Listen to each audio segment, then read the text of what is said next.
Assalamualaikum warahmatullahi wabarakatuh. Perkenalkan kami dari kelompok Daydream, izinkan kami untuk mempresentasikan hasil akhir PBL kami. Kelompok PBL kami terdiri dari kolaborasi antar dua jurusan, yaitu manajemen bisnis dan juga informatika, dengan judul PBL Rancang Bangun Aplikasi Akuntan Sederhana dalam rangka peningkatan literasi UMKM, dengan manajer proyek dan produk owner-nya Bapak Supardianto. Daydream App adalah sebuah aplikasi berbasis web yang ditujukan untuk para pemilik UMKM untuk mengelola laporan keuangan UMKM-nya. Kemudian ada luaran proyek yang akan dijelaskan oleh Rani.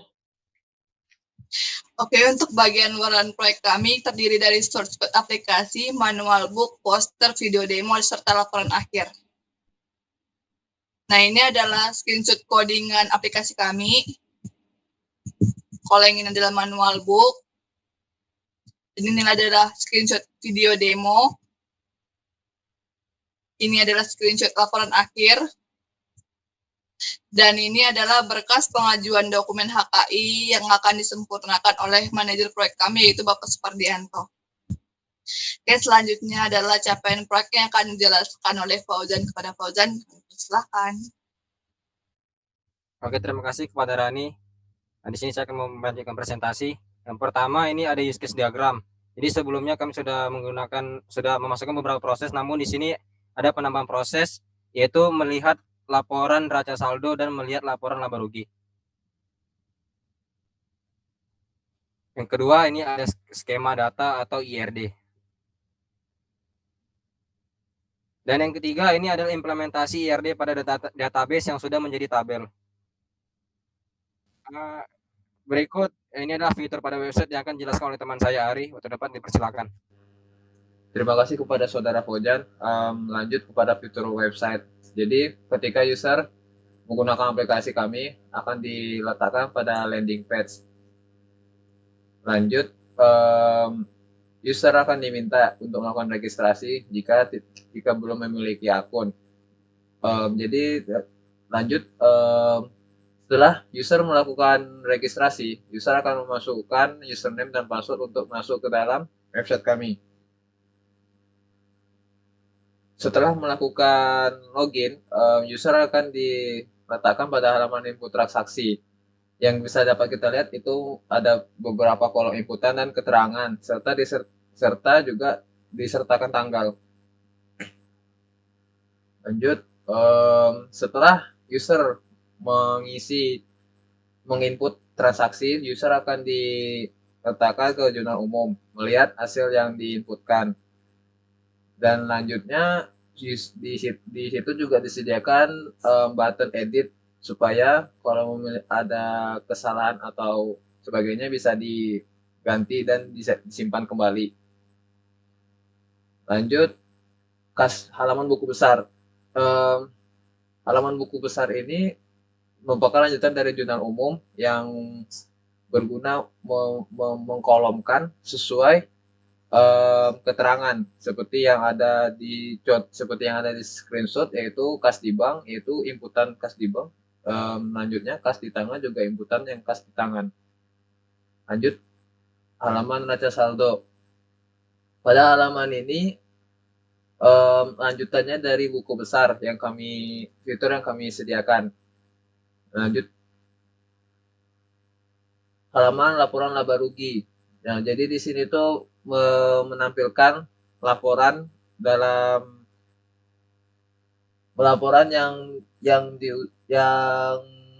menampilkan status keterangan untung atau ruginya laporan tersebut. Halaman jenis akun. Nah, di sini juga sudah kami sediakan beberapa jenis akun. Jika seandainya user ingin menambahkan, ada kolom tambah data akun, dan jika ingin menghapus juga ada kolomnya, dan juga edit juga ada kolomnya. Lanjut, halaman user profile. Nah, di sini jika seandainya UMKM tersebut atau pemiliknya berubah nama, bisa diganti dengan memasukkan inputan baru di dalam kolom-kolom yang disediakan. Setelah serasanya udah benar, tekan button simpan dan nanti di sebelah kanan akan menampilkan data yang barunya. Lanjut kepada histori pengerjaan kendala dan pembagian kerja, dilanjutkan kepada dia.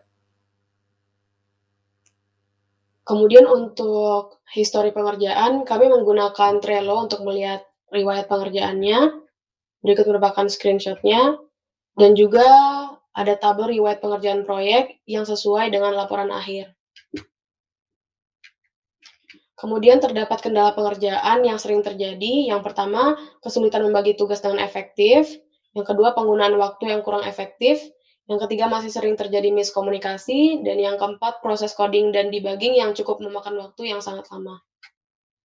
Kemudian yang terakhir ada pembagian kerja terhadap setiap anggota di jurusan informatika dalam pembuatan aplikasi.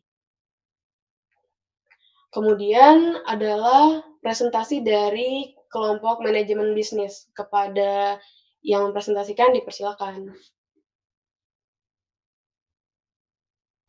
Baik, terima kasih. Di sini kami dari jurusan manajemen bisnis akan mempresentasikan bagian yang kami kerjakan. Lanjut.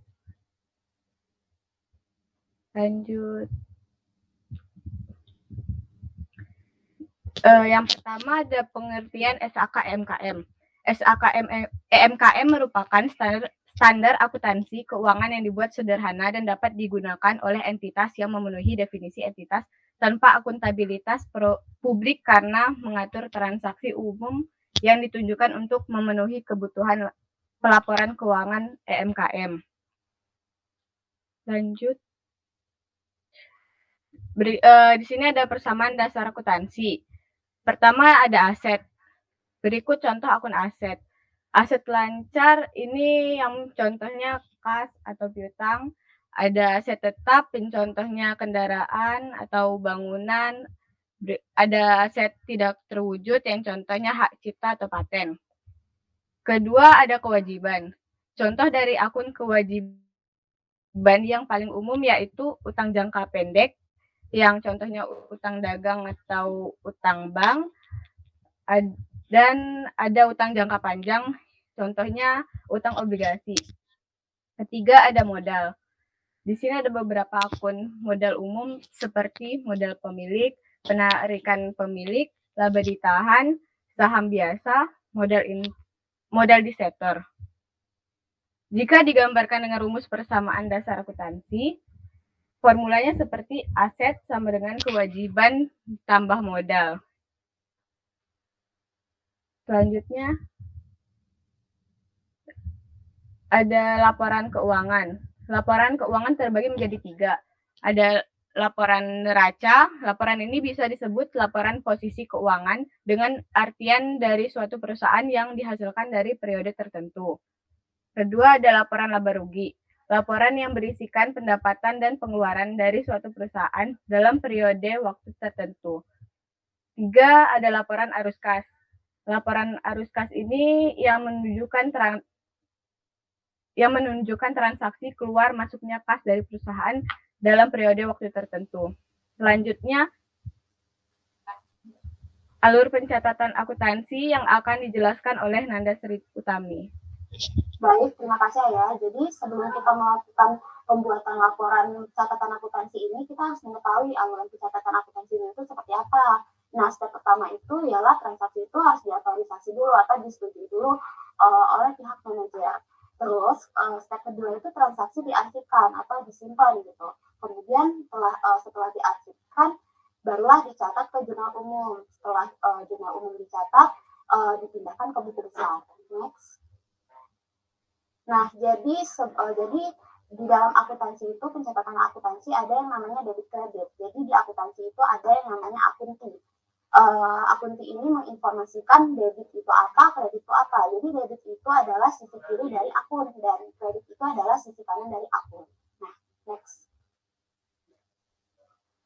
Nah, kemudian debit kredit itu juga ada peraturannya.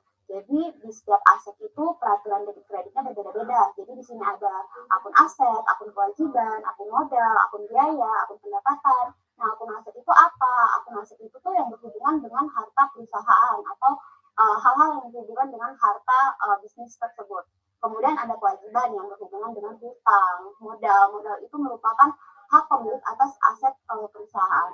Kemudian ada biaya. Biaya itu merupakan pengeluaran biaya yang diperlukan suatu perusahaan. Dan terakhir itu pendapatan. Pendapatan itu biasanya pemasukan dari sebuah perusahaan dari penjualan jasa atau dagang. Nah, peraturan untuk aset itu ketika aset bertambah itu posisinya di debit dan ketika aset berkurang posisinya di kredit.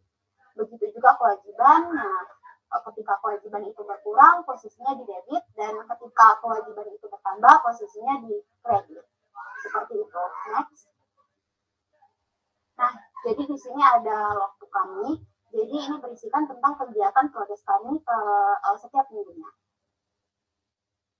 Selanjutnya, nah kemudian di sini ada studi kasus yang berisikan tentang daftar transaksi yang akan kita buatkan, jurnal umumnya, buku besarnya, saldo neraca saldonya, dan terakhir itu laporan laba ruginya.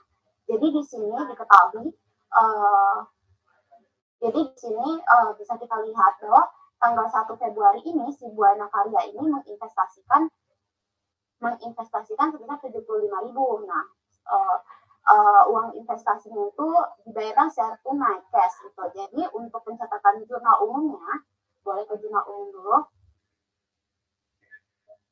Nah, jadi asumsinya adalah tadi kan cashnya bertambah. Jadi ketika cash bertambah itu posisinya di debit dan dia menginvestasikan, berarti asumsinya adalah modal. Jadi modalnya itu ketika bertambah itu posisinya di kredit. Jadi kas pada modal sebesar 75.000 seperti itu. Selanjutnya, lanjut ke buku besar. Nah, jadi di buku besar ini berisikan tentang untuk mengetahui total-total dari akun-akun di jurnal umum. Jadi dalam buku besar ini satu tabel, satu akun. Jadi kita tahu nih per akun ini totalnya berapa seperti itu. Lanjut ke neraca saldo. Nah, neraca saldo ini berisikan tentang inputan dari total-total per akun dari buku besar.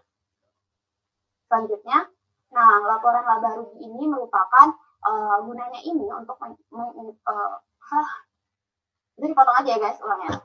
Nah, untuk laporan laba rugi ini gunanya itu untuk menginformasikan apakah perusahaan itu mengalami kerugian atau mengalami laba atau untung. Nah, jadi akun yang dibutuhkan di laporan laba rugi ini ialah pendapatan dan beban biaya. Nah, cara untuk perhitungannya itu pendapatan dikurang beban biaya. Nah, ketika total dari pengurangan tersebut lebih besar daripada jumlah beban biaya, maka asumsinya perusahaan tersebut untung seperti itu.